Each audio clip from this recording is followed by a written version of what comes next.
कहानी का नाम लिली खरगोश और गुड टच और बैड टच का सीक्रेट। हेलो बच्चों, कैसे हैं आप लोग। हम एक नई कहानी लेके आए हैं आपके लिए, गुड टच बैड टच की कहानी। अगर कहानी आपको अच्छी लगती है तो लाइक का बटन दबाएं और चैनल को सब्सक्राइब भी करें। तो चलिए कहानी को शुरू करते हैं। एक हरे भरे जंगल में, जहाँ ऊंचे पेड़ और रंग बिरंगे फूल थे, वहाँ एक प्यारी सी छोटी खरगोश रहती थी जिसका नाम लिली था। लिली के चमकते सफेद फर, लंबे लटकते कान और एक फुदकती छोटी नाक थी।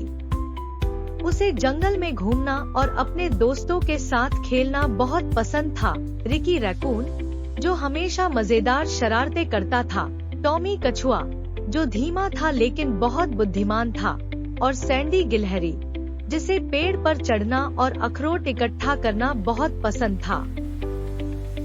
एक दिन धूप खिली थी और लिली और उसके दोस्त बड़े ओक के पेड़ के पास खेल रहे थे, जो उनका पसंदीदा स्थान था।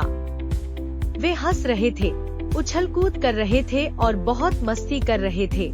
तभी मिस उल्लू, जो जंगल की सबसे बुद्धिमान टीचर थी, अपनी शाखा से नीचे उड़कर आईं।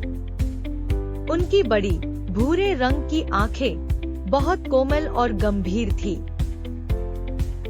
हेलो मेरे छोटे दोस्तों, मिस उल्लू ने धीरे से कहा, मैंने देखा है कि आप में से कुछ थोड़े परेशान हैं। इसलिए मैंने सोचा कि आज हम एक बहुत जरूरी बात के बारे में बात करेंगे, गुड टच और बैड टच के बीच का फर्क। लिली के कान खड़े हो गए। उसने पहले कभी इसके बारे में नहीं सुना था। उसने अपने दोस्तों की ओर देखा और वे भी उत्सुक थे।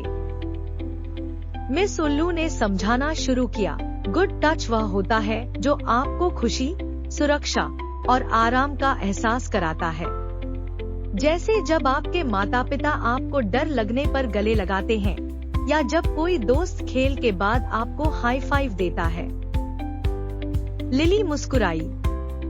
मुझे बहुत अच्छा लगता है जब मेरी मम्मी मुझे सोने से पहले गले लगाती हैं, उसने खुशी से कहा। सैंडी गिलहरी ने सिर हिलाते हुए कहा, और मुझे अच्छा लगता है जब मेरी दादी मेरे माथे पर प्यार से किस करती है।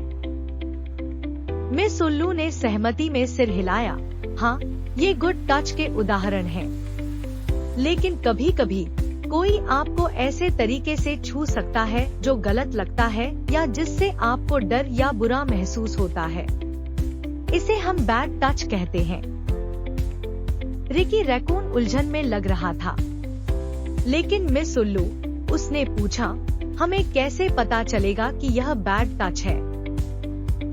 मिस उल्लू ने अपने पंख धीरे से फैलाए और कहा, यह सब आपकी भावनाओं पर निर्भर करता है। रिकी, अगर कोई स्पर्श आपको बेचैन, उदास या घबराहट में डालता या परेशान करता है, या अगर यह एक ऐसा सीक्रेट जैसा लगता है जिसे आपको छुपाने के लिए मजबूर किया जा रहा है, तो यह शायद बैड टच है। याद रखो, बैड टच कभी भी आपकी गलती नहीं होता। टॉमी कछुआ, जो अक्सर शर्मीला रहता था, धीरे धीरे अपना सिर उठाकर धीरे से पूछा, अगर कोई हमें बैड टच देता है तो हमें क्या करना चाहिए। मिस उल्लू की आंखें और भी दयालु हो गईं। यह बहुत अच्छा सवाल है, टॉमी। अगर कोई आपको ऐसे तरीके से छूता है जिससे आपको बुरा महसूस होता है, तो सबसे पहले आपको जोर से और साहस से यानी ब्रेव बनकर नो कहना चाहिए। फिर वहाँ से भागकर एक सुरक्षित जगह पर जाएं। एक ऐसे बड़े व्यक्ति से बात करें जिस पर आप भरोसा करते हैं, जैसे आपके माता पिता, शिक्षक या यहाँ तक कि मुझसे भी। कभी भी इसे सीक्रेट ना रखें, भले ही कोई आपसे कहे। लिली ने अपने दोस्तों की ओर देखा। उसने देखा कि सैंडी थोड़ी चिंतित दिख रही थी। सैंडी, तुम ठीक हो? लिली ने पूछा। सैंडी ने थोड़ी देर के लिए झिझकते हुए कहा, मुझे अब समझ में आ रहा है, मिस उल्लू। एक बार किसी ने मेरी पूंछ को ऐसे छुआ जिससे मुझे अजीब महसूस हुआ, लेकिन मुझे पता नहीं था कि यह बैड टच था या नहीं। मुझे किसी को बताने में डर लग रहा था। मिस उल्लू ने कोमलता से जवाब दिया, ओह सैंडी, मुझे खुशी है कि तुमने यह हमारे साथ साझा किया। याद रखो, अगर कोई टच आपको बुरा या बैड लगता है तो इसे बताना जरूरी है।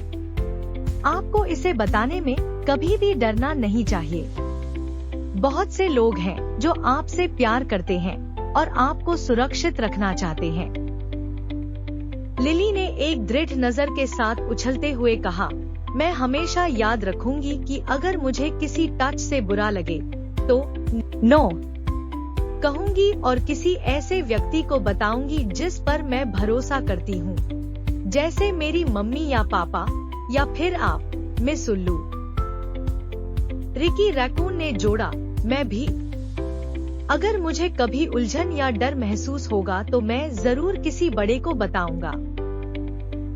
टॉमी कछुआ ने धीरे धीरे सिर हिलाया, और मैं कभी भी इसे सीक्रेट नहीं रखूंगा। मैं हमेशा किसी ऐसे व्यक्ति को बताऊंगा जिस पर मैं भरोसा करता हूँ। मिस उल्लू ने सभी की ओर गर्मजोशी से मुस्कुराते हुए कहा, आप सभी इस बात को सीखकर बहुत बहादुर हैं। याद रखें, आपको हमेशा सुरक्षित और खुश महसूस करने का अधिकार है। आपका शरीर आपका है और कोई भी आपको ऐसे तरीके से नहीं छू सकता जिससे आपको बुरा लगे।